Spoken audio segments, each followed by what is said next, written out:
சரிங்க. இப்போது வரிசையாக ராசி பலன் பார்த்துட்ருக்கோங்களா? சனி பயிற்சி பலன்கள் பார்த்துட்ருக்கோம் 2025. அந்த வரிசையில் பார்த்தீங்கன்னா இப்போ மேஷ ராசி. ஏன்னா பாதிக்கப்பட்ட ராசிகள்லாம் முதல்ல பார்த்துட்டோம் அப்படின்னாக்கா மீதி இருக்க மற்ற ராசிகள்லாம் வந்து ஒன்றா பார்த்துக்கலாம். சரி, இப்போ வந்து மேஷ ராசிக்கு என்ன அப்படின்னு பார்த்தீங்கன்னா, மேஷ ராசிக்கு வந்து விரய சனி, அதாவது வந்து மார்ச் 29 2025 அன்று விரய சனி வேலையை ஆரம்பிக்குது. இப்போ விரய சனினா என்ன, எதற்காக வருது, அதை வந்து அதோடைய வர்றதுக்கான நோக்கம் என்ன, அது என்ன செய்யும், அதால் வந்து என்ன முடியும் அப்படிங்கிறத அந்த விரய சனியில் நம்ம பண்ணுறோம். இப்போ விரய சனியில் உங்களுக்கு வந்து பார்த்திங்கன்னா, அந்த விரய சனியானது வந்து என்ன பண்ண போகுது மேஷராசிக்கு அப்படின்னா, உங்களுக்கு 12ஆம் இடத்துக்கு வரும்போது ஒரு நல்லா புரிஞ்சுக்கங்க. 12ஆம் வீடு அயன சயன போகஸ்தானம் மோட்சஸ்தானம், விரயாதிபதி விரயஸ்தானம். இந்த விரயஸ்தானத்தில் உங்கள் ஜாதகத்தில் எடுத்துக்கிட்டிங்கன்னா லக்கணத்துக்கு 12ஆம் இடம், லக்கணத்துக்கு மொத்தம் 12 கட்டம் இருக்குது. லக்கணத்துக்கு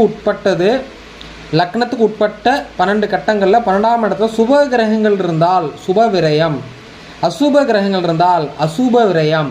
அப்போ 12ஆம் இடத்துல சனி பிரவேசம் பண்ணால் நிச்சயமாக அயன சயனம்னா தூக்கம், சரிங்களா?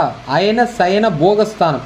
அப்போ போகமும் இருக்காது, உணவுகளில் ருசி தெரியாது, சாப்பிடும்போது கவனம் இருக்காது, கவனம் இல்லாத அளவுக்கு பிரச்சனையை கொடுத்து கவனத்தை சிதற வைக்கும், உணர்ச்சி சிதறல் ஏற்படும், கவன சிதறல்கள் ஏற்படும், மன சிதறல்கள் ஏற்படும், எண்ணங்கள் சிதறல்கள் ஏற்படும், ஒருமைப்பாடு போயிடும், உங்களுடைய சிந்தனைகளில் சிதறல்கள் ஏற்படும், சிந்தனைகள் வந்து சீரமையாது, சரிங்களா? இப்படி மன நிம்மதியை கெடுத்து தூக்கம் போயிடும். மெயினாக அதுதான் சயனத்தோட தூக்கம் போயிடும். ஸோ அப்போ தூக்கமே போயிடுற அளவுக்கு வந்து பிரச்சனைகள் உள்ளே வரும். என்ன பிரச்சனைகள் உள்ளே வரும்?